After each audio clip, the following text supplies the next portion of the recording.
करेंगे। और पहले जब उनकी सरकार थी उन्होंने कहा था कि देश की संपत्ति पर पहला अधिकार मुसलमानों का है। दोस्तों, देश के अंदर अब हिंदू मुसलमान मंदिर मस्जिद के नाम पर राजनीति करने वालों को जनता स्वीकार नहीं करने वाली। यह आप लोगों ने इस बार के लोकसभा चुनाव के अंदर देख लिया है। हालांकि इसका असर आने वाले दिनों में और भी ज्यादा देखने को मिल सकता है। जनता उन नेताओं को नकार सकती है जो सिर्फ धार्मिक मुद्दों पर चुनाव लड़ते हैं। लेकिन इसी बीच दोस्तों, जिस तरीके से लोकसभा चुनाव 2024 में भारतीय जनता पार्टी अकेले दम पर बहुमत नहीं हासिल कर पाई है, यह चुनाव लगभग हार गई है, इसके बाद बीजेपी के खिलाफ आरएसएस ने मोर्चा खोल दिया है। हालांकि आप सब जानते होंगे, इससे पहले खबरें मीडिया के जरिए से लगातार मिल रही थी कि आरएसएस लगातार बीजेपी से जो है मुखालिफत किया हुआ है। इस चुनाव के अंदर कई मुद्दों में आरएसएस बीजेपी के साथ नहीं रहा है और वो बगावत आरएसएस और बीजेपी के बीच जो चल रही थी चुनाव के बीच या उससे पहले, वो अब खुलकर सामने आ गई है। जिस तरीके से लोकसभा चुनाव 2024 में बीजेपी का चुनावी कैंपेन हुआ, जिस तरीके से देश में धार्मिक मुद्दों पर चुनाव लड़ा गया, इसको लेकर के आरएसएस प्रमुख मोहन भागवत ने जो बयान दिया है वो शायद बीजेपी के नेताओं को चुभ रहा होगा। एक एक शब्द आरएसएस प्रमुख मोहन भागवत के बहुत अहम है। आगे आपको इनका पूरा बयान सुनाएंगे, जिसको सुनकर आपको खुद समझ में आ जाएगा कि अब बीजेपी और आरएसएस की जो राह है, जो रास्ते हैं, वो अलग अलग होते हुए नजर आ रहे हैं। उससे पहले एक छोटी सी रिक्वेस्ट आपसे करेंगे दोस्तों, क्या आप भी चाहते हैं कि देश में हिंदू मुसलमान के नाम पर राजनीति करने वाले लोगों को इसी तरीके होना चाहिए, इसी तरीके से जनता को सबक सिखाना चाहिए? कमेंट सेक्शन में इस पर अपना फीडबैक जरूर दीजिए। इस वीडियो को ज्यादा से ज्यादा शेयर भी करिए और हां, अगर यह वीडियो आपको पसंद आए तो प्लीज इसको लाइक और शेयर करके जरूर जाइए। चैनल पर नए तो सब्सक्राइब और बेल आइकन प्रेस जरूर करें। बात करेंगे खबर की। आप सब जानते होंगे इस बार के लोकसभा चुनाव में देश के प्रधानमंत्री नरेंद्र मोदी किस तरीके से चुनावी कैंपेन उन्होंने किया, यह लगातार सवालों में रहा। देश के प्रधानमंत्री मंगलसूत्र से लेकर के गाय, भैंस, मछली, अंडा, मुर्गे तक पहुंच गए, जबकि उनको विकास के मुद्दे पर बात करनी चाहिए थी। खैर, प्रधानमंत्री मोदी के साथ साथ उनकी पूरी टीम, उनके कई नेता भी इसी तरीके से हिंदू मुसलमान के नाम पर वोट बटोरने की कोशिश करते रहे।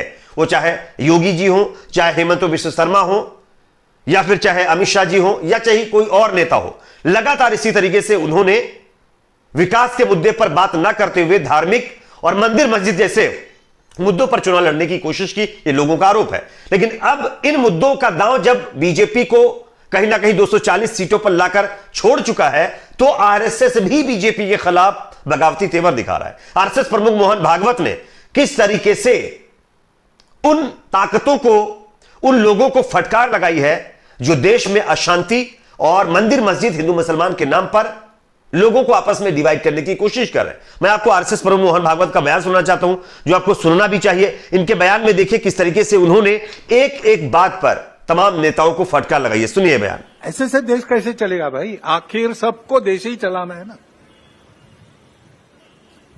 दो पक्ष है, विरोधी पक्ष कहते हैं, मैं प्रतिपक्ष कहता हूं। वो विरोधी नहीं है, उसको विरोधी मानना भी नहीं चाहिए।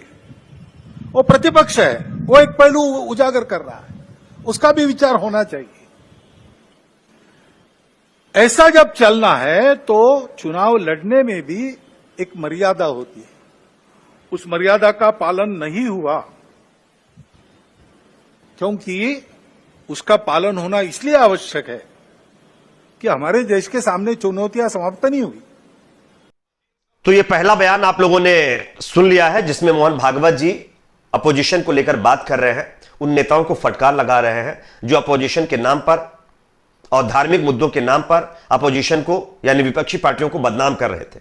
उन्होंने साफ कहा, इस तरीके से अहंकार पालकर नहीं चलना चाहिए, सबको साथ लेकर चलना चाहिए। इसी के साथ साथ मोहन भागवत ने यह भी कहा है कि देश के अंदर जिस तरीके से आज राजनीति की जा रही है वो अपने आप में बेहद चिंताजनक है और ऐसी चीजें नहीं होनी चाहिए। खैर, उन्होंने मणिपुर का भी जिक्र किया। मणिपुर के मुद्दे पर मोहन भागवत का क्या बयान था वो भी सुन लीजिए, उसके बाद इसकी आगे चर्चा करेंगे। अब 1 साल से मणिपुर शांति की राह देख रहा है, उसके पहले 10 साल शांत रहा। पुराना गन कल्चर समाप्त हो गया ऐसा लगा, और अचानक जो कलह वहां पर उपज गया या उपजाया गया, उसकी आग में अभी तक जल रहा है, त्राही त्राही कर रहा है, कौन उस पर ध्यान देगा? प्राथमिकता देके उसका विचार करना ये कर्तव्य है। तो जैसा कि दोस्तों आप लोगों ने यह बयान भी सुन लिया, यह मोहन भागवत का बयान है, जिन्होंने मणिपुर के मुद्दे पर किस तरीके से सत्ताधारी लोगों को फटकार लगाई है और यह कहा है कि 1 साल से मणिपुर अशांत है। कौन है वहां की सुनने वाला? कौन जाकर के वहां पर शांति बहाली करेगा और अब तक क्या प्रयास किए गए? यह सवाल अपने आप में दिखाता है किस तरीके से हमारे देश के अंदर एक पार्टी के नेता सिर्फ धार्मिक मुद्दों पर चुनाव लड़ने के बजाय देश में ना तो विकास के मुद्दे पर बात चल रही है, ना फिर वो विकास का काम करने में उतना इंटरेस्ट ले रहे हैं जितना धार्मिक मुद्दों के ऊपर कानून बनाने का मामला हो या फिर चाहे बात करने का मामला हो या चाहे कुछ और इस तरीके की चीजें हो रही हैं, जिस पर मोहन भागवत ने साफ कहा है कि इस तरीके की चीजें जो अभी मणिपुर में घटित हो रही है, इसका आखिरकार जिम्मेदार कौन है? कौन वहां पर शांति लेकर के आएगा? आपको बता दें, अभी एक दिन पहले की खबर है, मैं आपको दिखाना चाहता हूं। आप देखिए, यह मणिपुर की खबर है जहां पर मणिपुर के सीएम के सुरक्षा काफिले पर हमला हुआ है, जिसमें 2 जवान घायल हुए हैं। आखिरकार इसका जिम्मेदार कौन है? क्या देश के प्रधानमंत्री नरेंद्र मोदी जी को इस पर अपने मन की बात कार्यक्रम के अंदर नहीं बोलना चाहिए? अपने भाषणों के जरिए नहीं कहना चाहिए, वहां के लोगों से नहीं अपील करना चाहिए कि शांति बनाकर रखें, या फिर वहां पर शांति बनाए रखने के लिए सही तरीके से काम नहीं करना चाहिए? और अब तक क्या काम किए गए? सिर्फ मीडिया में बातें की जा रही हैं। अब तो मीडिया में भी मणिपुर का जिक्र नहीं हो रहा है। तो कहीं ना कहीं जिस तरीके से इस बार के चुनाव में राजनीति हुई, मणिपुर अशांत है और तमाम ऐसी चीजें लाने की कोशिश की गई जो कि सही नहीं थी। इसको लेकर के मोहन भागवत ने उन नेताओं को फटकार लगाई है जिन्होंने देश में ध्रुवीकरण के जरिए अपने पांव पसारने की कोशिश की है। साथ ही साथ आपको बता दें कि अगर धार्मिक मुद्दे की ही बात कर लीजिए, बीजेपी अपने आप को कहती है कि वो हिंदू धर्म की रक्षा करने के लिए आई है, हिंदू धर्म के खिलाफ जो बोलेगा उसको बर्दाश्त नहीं किया जाएगा। लेकिन यही भारतीय जनता पार्टी और मोदी सरकार में जीतन राम मांझी शामिल हुए, जिन्होंने राम को काल्पनिक बताया था। मैं आपको स्क्रीन पर दिखाना चाहता हूं, आप देख सकते हैं। यहां पर आप बताइए इसका जिम्मेदार कौन है? क्योंकि उन्होंने जो है राम को काल्पनिक बताया और रावण को राम से ज्यादा बड़ा बताया, रामचरितमानस का अपमान किया। उसी जीतन राम मांझी को भारतीय जनता पार्टी ने अपने केंद्रीय नेतृत्व में शामिल करके मंत्री पद दिया है और उनके साथ मिलकर सरकार चला रहे। तो क्या अब बीजेपी को धर्म याद नहीं आ रहा है? उनको धर्म नजर नहीं आ रहा है कि हमारे धर्म की मतलब जो है इंसल्ट करने वाले या धर्म के खिलाफ बोलने वाले व्यक्ति को अगर हम अपनी पार्टी में शामिल करेंगे तो इसका इंपैक्ट जनता के ऊपर क्या पड़ेगा?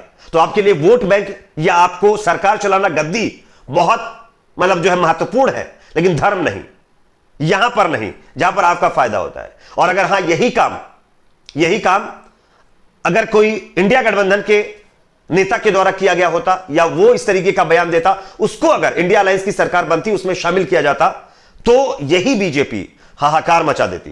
खैर, इस पर आप क्या सोचते हैं? आपकी क्या राय है? कमेंट सेक्शन में बताइए। वीडियो को लाइक शेयर, चैनल को सब्सक्राइब जरूर।